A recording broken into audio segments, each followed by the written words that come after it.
అయినా గానీ తప్పు తప్పే. సరే మళ్ళీ వస్తాను ఆగండి వివేక్ గారు. చెప్పండి చెప్పండి సోదరు. సో మొత్తానికి కక్ష సాధింపు చర్య అంటున్నారు ఫైనల్ గా. ఇప్పుడు మనకు వైసీపీ ప్రతినిధులు డిబేట్లకు రావట్లేదు, దాదాపు 90% అన్ని ఛానళ్లలో కేవలం వాళ్ళ ఛానళ్ళకే వెళ్తున్నారు కాబట్టి మాకు వారి లేని లోటు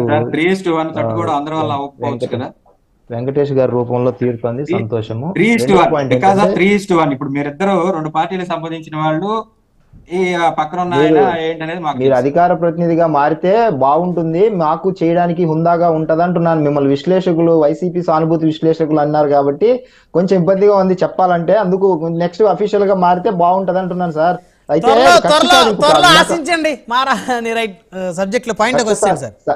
కక్ష సాధింపు సబ్జెక్ట్ కు వస్తే, కక్ష సాధింపు చేయడానికి చాలా రకాలైన అవకాశాలు ఉన్నాయి మాకు.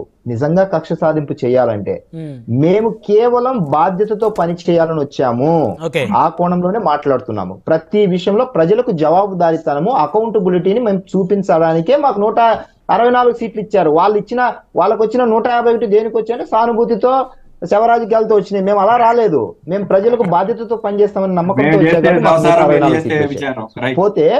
పోతే బీసీ కార్డు గురించి, లేకపోతే మా అధినేత మాట్లాడిన మాటల గురించి, ఆయన మన వెంకటేష్ గారు చేసిన మాటలకి చెప్తున్నాను సమాధానము. కాపులు పెద్దన్న పాత్ర వహించండి అనే మాట ఒకటి అన్నారు.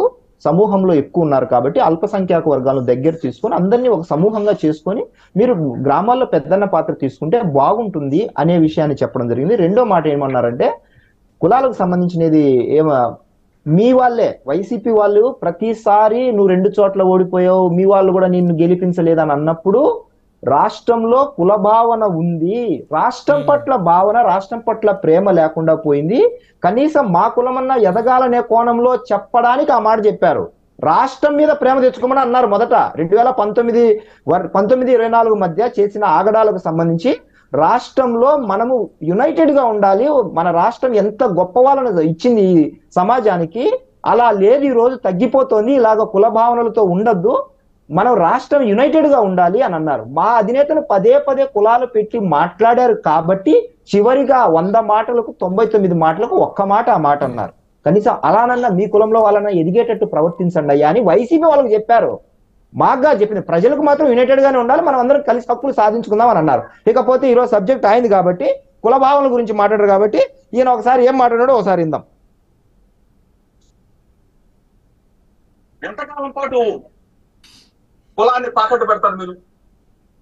కుల సంఘాలుగా వచ్చిన మీ పెద్దలు కూడా అడుగుతా ఉన్నాం, ఇక్కడ స్థానిక శాస్త్రంతో కూడా అడుగుతా ఉన్నాం, కులాలు కూడి పెడతాయా? మన కులం మనం కాపాడుకుందాం, కానీ కులాన్ని రెచ్చగొట్టే కార్యక్రమం, ప్రభుత్వం మీద బురద చల్లే కార్యక్రమం, ఇది బలహీన వర్గాల వ్యక్తి, ఇది ఇప్పుడు ఈ రోజు రమేష్ బలహీన వర్గాలు అంచెలంచెలుగా ఎదిగాడు, ఒక బలహీన వర్గాల వాడు. నాడు నేడు పథకం కింద చూపించాను అనమాట. కులాలు కూడి పెడతాయా అని 2019లో మాట్లాడిన 19-24 మధ్యన కులాలు కూడి పెడతాయా అంటూ పోస్ట్ చేసుకుంటున్నాడు. అంటే ఆయన అధికారంలో ఉన్నప్పుడేమో అక్కడ గుర్తు రాలేదు, నేనే సర్వస్వం, నేను ఏమైనా చేయగలను అనే కోణంలో రాష్ట్ర ప్రజలకు ఒక గొప్ప సందేశాన్ని ఇచ్చి ఈ రోజు తప్పు చేయగానే నేను ఒక బలహీన వర్గ నాయకుడిని అంటూ ఎక్స్పోజ్ చేసుకునే ప్రయత్నం చేస్తున్నాడు. ఇక్కడ కులాలకు సంబంధించిన అసలు సబ్జెక్టే లేదు ఇక్కడ. కానీ అక్కడ ఏదో సినిమాలో చెప్పినట్టు అక్కడ గ్యాప్ తీసుకొని అక్కడ ఇన్సర్ట్ చేయడం జరిగింది. అక్కడ గ్యాప్ లేకోకుండా వాడుకున్నాడు ఆయన అలాగా. సో మేమేమంటున్నామంటే ఈ సబ్జెక్ట్ ని కానీ లేకపోతే ఇతర నాయకులు మాట్లాడిన విషయాలు కానీ వైసీపీకి సంబంధించిన ఏ వ్యక్తులు అయినా సరే మేము వ్యక్తులను చూడము, తప్పులను మాత్రమే చూస్తాము. ఏదైతే ప్రభుత్వ ఖజానాకు చిల్లు పెట్టిన ప్రతి ఒక్క వ్యక్తి గురించి మేము బాధ్యతగా ప్రజలకు జవాబుదారీతనంగా చూపిస్తాము అని చెప్పడానికే ఒక్కొక్క ఇన్సిడెంట్ తీసుకుంటూ వెళ్తాం. అట్ ది సేమ్ టైం ప్రజలకు బాధ్యతతో పనిచేస్తూనే అభివృద్ధి సంక్షేమాన్ని కూడా అందిస్తూనే రాష్ట్రాన్ని ముఖ్యంగా పెట్టుబడులు తీసుకోవచ్చే అవకాశం ఉన్న ప్రతి అవకాశాన్ని వినియోగించుకుంటూ మేము ఈ 5 ఏళ్ల పాటు కక్ష సాధింపులు, వీళ్ళు అనుకునే XYZ రీజన్లు, లేకపోతే సిల్లీ మాటలు, చెత్త మాటలు మాట్లాడుకుంటా మేము కాలాన్ని వృధా చేయదలుచుకోలేదు. మేము బాధ్యతతో పనిచేసి ప్రజలకు అకౌంటబిలిటీని తీసుకొచ్చి చూపించడానికి మేము ముందుకు వెళ్తున్నాము. సో వీళ్ళైతే ఏదైతే ఆరోపణలు నిరంతరం చేసుకుంటూ మా ప్రభుత్వాన్ని వెనక్కి లాగానో, లేకపోతే అసెంబ్లీలో నా అందమైన మొహాలు చూపించాలని ఎందుకు అసెంబ్లీకి రమ్మంటున్నారు, లేకపోతే అని వెంకటేష్ గారు అన్నట్టు అసెంబ్లీకి ఎందుకు రమ్మంటున్నామంటే మీకు కూడా 11 సీట్లు వచ్చాయి. మీరు గత పరిపాలనలో ఏదైతే మా మీద ఆరోపణలు చేసి మమ్మల్ని ఎలాగైతే దోషులుగా మీరు చూపించారో, మీరు చేసిన తప్పులకు సంబంధించి మీరు చేసిన గత 5 ఏళ్ల పరిపాలన మీ కళ్ళ ముందే తప్పులుంటే తప్పులు, ఒప్పులుంటే ఒప్పులు. మేము ఒకవేళ తప్పులు మాట్లాడామనుకో, మీరు 11 మంది వచ్చి అపోజ్ చేసి ఇదిగో మేము తప్పులు చేయలేదని మీరు కూడా ఆధారాలతో చూపించడానికి, ప్రజలకు ఒక బాధ్యతతో పని చేయడానికి మీరు కూడా 11 మంది ఉంటే బాగుంటుంది. మేము 164 మంది, మీరు 11 మంది ఉంటే సభ నిండుగా ఉంటుంది చూడడానికి. ఏదేమైనప్పటికీ వివేక్ గారు, కక్ష సాధింపు చర్యలకి ఈ ప్రభుత్వం దిగదు అని చెప్పేసి అనుకోవచ్చా? నిజంగానే ఆరోపణలు వచ్చినటువంటి క్రమంలో ఆ ఆరోపణలని వాటి మీద విచారణ జరిపేటువంటి క్రమంలో మాత్రమే ఎవరైతే గతంలో వైఎస్ఆర్ కాంగ్రెస్ పార్టీ అధికారంలో ఉన్నప్పుడు మరి ప్రజాధనాన్ని దుర్వినియోగం చేశారు, అదేవిధంగా భూములు కబ్జా చేసిన ఆరోపణలు ఎదుర్కొన్న వాళ్ళ మాత్రమే అదుపులో తీసుకున్నారు అనుకోవాలా? కక్ష సాధింపు అనే మాటే ఉండదు.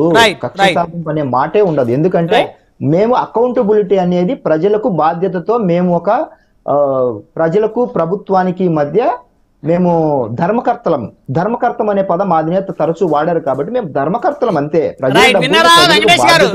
వ్యక్తులం, ప్రజల రూపాయి ఏ ఒక్క రూపాయి వృధా కాకుండా పోనీకోకుండా ఉండడానికి ఉన్న వ్యక్తులం కాబట్టి మేము ఖచ్చితంగా ఆ బాధ్యతతో వాళ్ళ డబ్బును వాళ్ళకు క్షేమంగా భద్రతగా అందించాలి. కాబట్టి ఏ తప్పులు ఎవరు చేసినా గత పరిపాలనలో వాళ్ళని ప్రజల ముందు లేకపోతే చట్టం ముందు న్యాయం ముందు నిలబెట్టి వాళ్ళకి శిక్షలు పడేలా చేసి ఆ డబ్బును తిరిగి ఖజానాకు తీసుకొచ్చే ప్రయత్నం చేస్తున్నాం, అంతవరకే తప్ప కక్ష సాధింపు అనేది నోవేర్ ఛాన్సెస్, అసలు ఛాన్సే లేదు. కక్ష సాధింపు అనే ఆలోచనే లేదు. ఎందుకంటే డే 1 మా అధినేత గెలిచిన రోజు సాయంత్రమే చెప్పేశారు, మనకు వెండెట్టా కాదు చేసేది, మనకు ప్రజలు బాధ్యతతో 164 సీట్లు ఇచ్చారు కాబట్టి మనం బాధ్యతతో పని చేయాలనే ఉద్దేశం కార్యకర్తలకు, నాయకులకు డే 1 ఇంకా ప్రమాణ స్వీకారం కాకముందే చెప్పేశాం.